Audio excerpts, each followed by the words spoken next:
Hi, my name's Douglas Smith.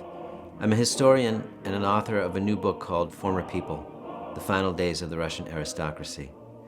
It's an amazing, epic story of what happened to almost 2 million people, the elite of Tsarist Russia, who were crushed and destroyed following the revolution of 1917. It describes what happened to this entire class of people who for centuries had enjoyed great wealth and great power and had helped to rule a vast empire under the Tsars, and suddenly overnight were declared former people, what the Russians called bывшие, class enemies. Amazingly, almost 100 years after the Russian Revolution, the story of the Russian aristocracy has never been told.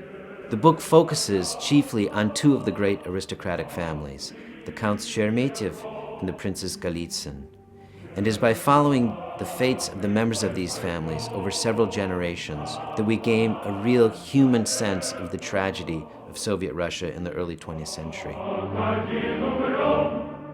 One of the truly incredible things about the story, and one of the things that I think anyone who reads the book will probably be most impressed with, is how despite all the tragedy, despite the loss and the suffering, is the strength of these people.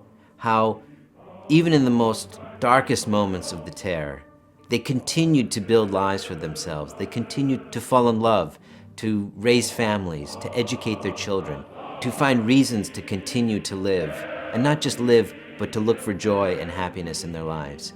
And this is, I think, ultimately the thing that I want every reader to take away from this book, is not just the story of loss and destruction, but in fact, this incredible will to live and the power of the human spirit to carry on despite such horrific experiences.